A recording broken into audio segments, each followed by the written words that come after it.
All right, let's jump right in. Today we're diving into one of the most talked about events in American history, the assassination of President John F. Kennedy. But we're not going to rehash the same old story you've heard a million times. Right. We're going deep into some intriguing research from a journal called The Third Decade. And let me tell you, some of this stuff, it'll make you seriously question everything you thought you knew about that day in Dallas. It really is amazing how these articles, they all focus on very specific details, but they point to a common theme, the possibility of inconsistencies and unanswered questions in the official investigation. Right. And for those who might not know, The Third Decade is a journal entirely dedicated to JFK assassination research. And believe me, it's a treasure trove of information that challenges the traditional narrative.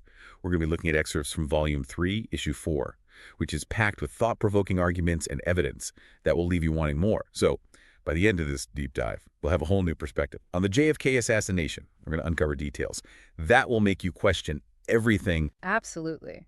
As always, we encourage you to think critically about the information presented and form your own conclusions. Okay, let's kick things off with Timothy Oreck's article, The 1.35 Arraignment and the Rewriting of History. Now, the official timeline states that Lee Harvey Oswald was arraigned on the presidential murder charge within 12 hours of his arrest, right? Seems pretty straightforward. You would think so.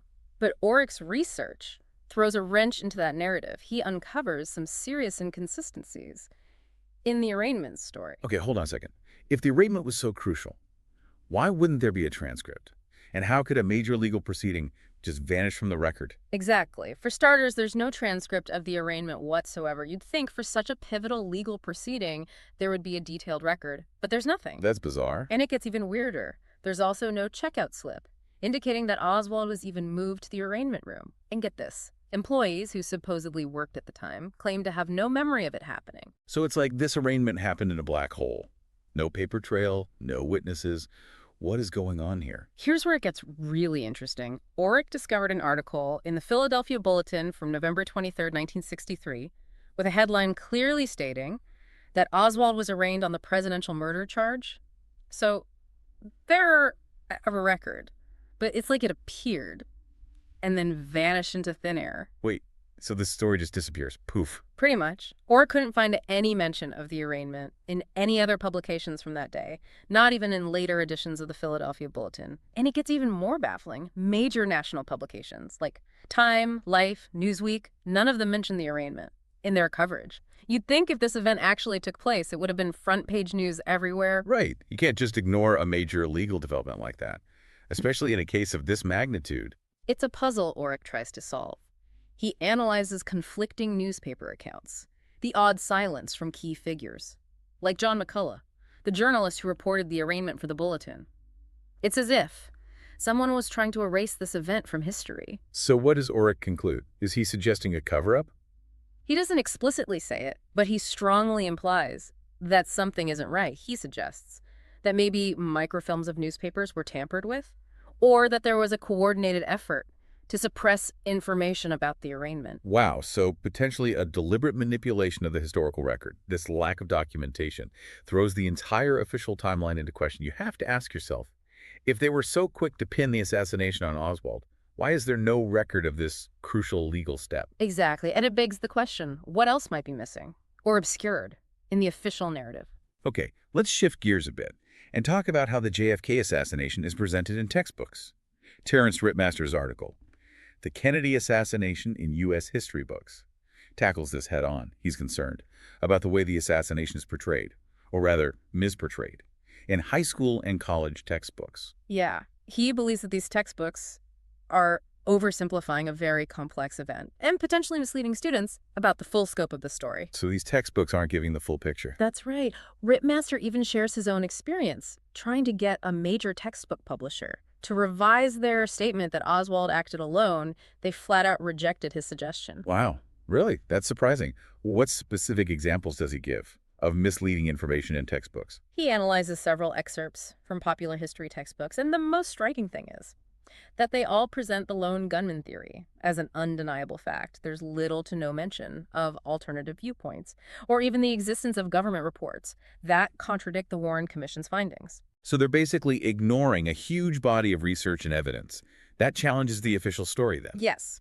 And he also points out the lack of critical analysis and resources in these texts. It's as if they don't want students to question the narrative or even know that other perspectives exist. So they're not even giving students the tools to explore different perspectives on their own. That's really concerning. It is. Ripmaster argues that this approach does a disservice to students by not presenting a balanced and historically accurate account of the JFK assassination. It seems like they're encouraging students to memorize a potentially flawed narrative instead of thinking critically about history. That's precisely the danger he highlights. It's not just about the JFK assassination. It's about questioning what we're told and recognizing that history is often far more complex than a single textbook paragraph can convey. Speaking of questioning the official narrative, let's look at Philip H. Melanson's article, Stacking the Deck Against Oswald. This one takes a close look. Those infamous sniper's nest photos. This article focuses on two specific photographs of the sniper's nest, taken just moments after the assassination by Robert Ollard and James Powell. What's fascinating is that the House Select Committee on Assassinations, the HSCA, made a startling discovery. When they analyzed these photos, the position of boxes in the window changed between the two photos. This means someone moved them after the shooting. Wait, wouldn't that have been Oswald? That's the problem. For Oswald to have moved those boxes, he would have had to do it in under 2 minutes, all while being watched by witnesses. It's just not plausible. So he's supposed to have assassinated the president, casually rearranged the crime scene, and then escaped perfectly on time. Yeah, not a bit much to believe. Melanson agrees. He theorizes that the sniper's nest was possibly staged after the assassination. To intentionally frame Oswald, this suggests a premeditated setup, not a spontaneous act. This is where it starts to feel like a conspiracy theory. I mean, are we saying someone killed the president, framed Oswald, and then just walked away? It's important to acknowledge that this theory is highly speculative, but the fact remains the HSCA's findings about the moved boxes haven't been explained. Melanson emphasizes that there simply isn't a plausible explanation for who else could have moved those boxes, given the timeline, and who was present. And that's what makes these alternative theories so compelling. They're not just random ideas. They're based on evidence and investigations. They force us to question the easy answers. Exactly. It's about scrutinizing the details, challenging assumptions, and considering the possibility that even official investigations can be incomplete or, dare I say, manipulated. It's fascinating how one seemingly small detail, like the position of those boxes, can unravel the entire narrative. It makes you wonder what else we might be missing. Okay, let's move on to Richard B. Trask's article, Westfall and Color Photo, Inc. This one is a real head-scratcher. It all starts with two photographs the FBI obtained. They initially believed these photos were taken by a Mrs. E.H. Westfall. On the morning of the assassination, these photos were considered incredibly important because they supposedly showed the scene at Dealey Plaza before the shooting. You can imagine why these before photos were so valuable. They could have helped investigators understand the layout of the scene, identify anyone who was there that morning, and even analyze the condition of the sniper's nest window. Before the shooting, it's like having a snapshot of history, right before a pivotal moment. Right. But Trask, being the meticulous researcher that he is, noticed some inconsistencies in those photos. Yes. He observed more spectators and police presence than what other sources documented for that time. Remember, this was supposed to be before the motorcade even arrived. So the area shouldn't have been that crowded. Doesn't add up. Exactly. Trask decided to dig a little deeper. He went through WFAA television footage, and guess what he found? Footage of the exact same scene from those photos. But here's the kicker. It was filmed on Sunday, November 24th, during preparations for Oswald's transfer to the county jail, not on the morning of the assassination. No way. So the FBI got the photos completely wrong. That's right. Trask even reached out to Mrs. Westfall's daughter, who confirmed that her mother took those photos on Sunday, not Friday. It was a case of mistaken identity, plain and simple. Okay. But Trask didn't stop there, did he? It sounds like he was on a mission to uncover the truth. He was. Trask's investigation revealed that the FBI's search for photos related to the assassination had led them to Color Photo Inc., the lab where Mrs. Westfall's film was developed. But due to that initial misidentification and a lack of thorough investigation, those photos were misattributed, and the FBI ran with it. It makes you wonder what else they might have overlooked or misinterpreted during the investigation. I mean, if they got this wrong, what else could they have missed? It highlights the importance of carefully examining the details, questioning assumptions, and recognizing that even official investigations can be flawed. All right. Are you ready to delve into the most intriguing theory of them all? This one will really make you think. Bring it on. Jerry D. Rose, the editor of The Third Decade, presents a theory so bold it's almost unbelievable. In his article, The Second Oswald in Custody, he suggests that a fake Oswald was used to incriminate the real Lee Harvey Oswald. Now, this theory is definitely on the fringes of JFK assassination research, but Rose does present some interesting circumstantial evidence that's worth exploring. Okay, when I first read this, I was like, wait, two Oswalds? It sounds like something straight out of a spy movie. It's definitely a thought-provoking concept. Rose's main argument is that a look-alike was used to create a trail of incriminating evidence, which would explain some of the actions attributed to Oswald, particularly at the Tippit murder scene. Okay, let's break this down. What specifically makes Rose think there might have been an imposter? Well, he starts by looking at the circumstances surrounding Oswald's arrest at the Texas Theater. There are witness accounts that claim a police officer ordered Oswald to be concealed from public view immediately after being apprehended. Concealed? Why would they do that? There are also accounts of police trying to shield Oswald's face as he was being led out of the theater. And then you have those peculiar arrest photos, which Rose believes might have been staged rather than candid shots. But if they were staged, wouldn't someone have spoken up? I mean, that's a pretty big deal to just brush under the rug. Rose argues that the police, possibly in on the conspiracy, would have had complete control of the scene and the narrative. He also raises questions about the accounts of Oswald's behavior. During the arrest, some witnesses say he was armed and combative, while others describe him as more passive, almost resigned. These conflicting stories are hard to reconcile. It's like we're trying to piece together a puzzle. It- Missing pieces. And pieces that don't quite fit. That's a great way to put it. Now, to address your question about why no one spoke up, remember the political climate of the time. The Cold War was at its peak, and there was a lot of fear and paranoia. People were afraid to question authority, especially in a case as sensitive as this. It's a good point. It was a different time. And people might have been hesitant to come forward with information that challenged the official narrative. Exactly. Rose digs even deeper into the inconsistencies surrounding the police searches of Oswald. The fact that the searches were delayed and seemingly incomplete raises serious doubts about whether the person being searched was really Oswald. Wait, are we talking about the same searches Yeah. where they allegedly found those incriminating bullets on him, the ones that matched the revolver, supposedly used to kill Officer Tippit? Yes, those are the ones, remember. According to official records, the first search of Oswald didn't occur until 4:05 p.m., nearly 3 hours after his arrest. It just seems odd that they wouldn't search him immediately, especially considering the gravity of the situation. It does seem strange, especially if they truly believed they had the man who assassinated the president. Exactly. And the items they found only add to the mystery. A bus transfer he supposedly got during his escape from Dealey Plaza, and 5 bullets that perfectly matched the alleged murder weapon. It's almost too perfect. You're right, it's like finding the missing piece of the puzzle. But it fits so perfectly that it makes you question whether it was planted there in the first place.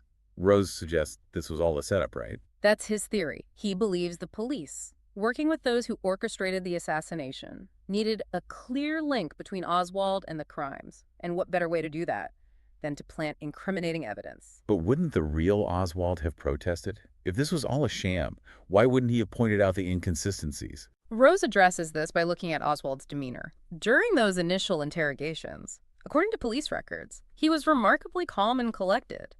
Instead of vehemently denying the charges, he often responded with vague denials or claims of not knowing anything, almost as if he knew it was futile to fight back against a narrative that was already set in stone. So, instead of proclaiming his innocence, he's almost playing along. It's a fascinating, albeit disturbing, thought. It is, and it gets even more intriguing when you consider those conflicting witness accounts of Oswald's behavior during his arrest. Some say he was aggressive, even brandishing a gun, while others describe him as passive. How do we make sense of these discrepancies? Well, according to Rose, these conflicting accounts actually support the imposter theory. He believes that the imposter might have initially acted aggressively, consistent with the idea that he was a dangerous fugitive. But once he realized he was caught, he may have dropped the act. That would certainly explain the Sherbin behavior. It's mind-boggling to think that someone might have been deliberately playing a role, knowing that their actions would help frame an innocent man. It's a chilling thought. It does raise disturbing questions about the lengths to which those involved might have gone to ensure their plan succeeded. But remember, this is just one theory, and it's crucial to approach it with a healthy dose of skepticism. What we can't deny is that the details surrounding Oswald's arrest and the subsequent police searches are full of inconsistencies and unanswered questions. You're right. We can't just blindly accept any theory without scrutinizing the evidence and considering all possible explanations. But it's these unanswered questions that keep us digging deeper and searching for the truth. All right, let's dive into another piece by Jerry D. Rose that's sure to spark some debate. This time, we're looking at Oswald's alleged trip to Mexico City, just weeks before the assassination. Ah, yes, the Mexico City trip. It's a critical part of the official narrative because it supposedly establishes Oswald's motive and connections to pro-Castro and Soviet groups. But, as we'll see, Rose's research raises serious questions about this trip and whether it even happened, the way it's been portrayed. Right. The Warren Commission concluded that Oswald went to the Cuban and Soviet embassies to get visas, right? They used this to paint him as a disgruntled communist sympathizer who had a reason to assassinate the president. Exactly. But Rose, in his article, Oswald in Mexico, a CIA cover-up, challenges that interpretation. He presents evidence, suggesting the trip might have been completely fabricated, or at the very least, manipulated to fit a certain narrative. Okay. I'm all ears.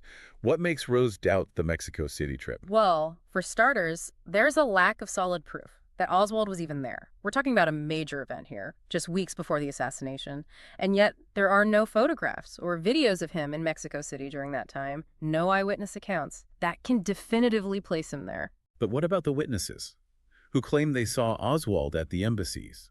The Warren Commission leaned heavily on those testimonies. Rose argues those witness accounts are full of holes. Several witnesses later recanted their statements, some admitting they were pressured by authorities, while others said they weren't even sure the person they saw was actually Oswald. So, the eyewitness testimony, which was supposed to be a slam dunk for the Warren Commission, might actually be unreliable. That's what Rose's research indicates. He also takes a close look at the photographic evidence the FBI presented, specifically the photos allegedly taken of Oswald at the Cuban embassy. He questions their authenticity, pointing out inconsistencies in the shadows and even the physical features of the man in the photos. Wait, are you suggesting the photos might be fake? Rose builds a strong case for that possibility. He suggests the photos might have been intentionally altered to make it look like Oswald was in Mexico City, adding fuel to the lone gunman theory. Okay, if the Mexico City trip didn't happen, the way it's been described, what's the alternative explanation? Rose believes the CIA might have fabricated the entire trip as part of a larger plot to frame Oswald. Think about it.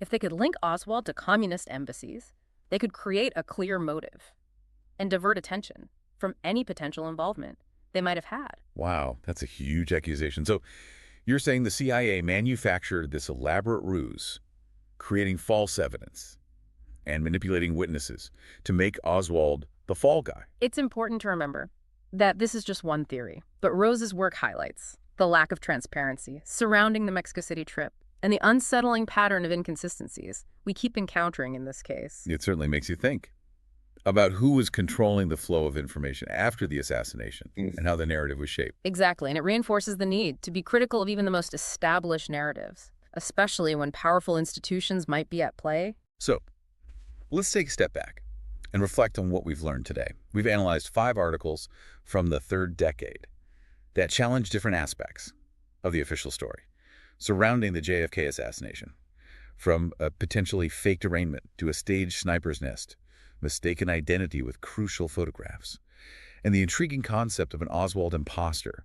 We've really delved into the heart of this enduring mystery. What's striking is that these articles, while focusing on different details, all converge on a common theme: the possibility of inconsistencies, unanswered questions, and evidence that doesn't quite add up when it comes to the official explanation. These articles don't necessarily offer definitive answers, but they plant seeds of doubt about the lone gunman theory and expose potential cracks in the investigation. And that's the beauty of critical thinking, isn't it? It's about acknowledging that there might be more to the story than meets the eye and being willing to explore alternative perspectives.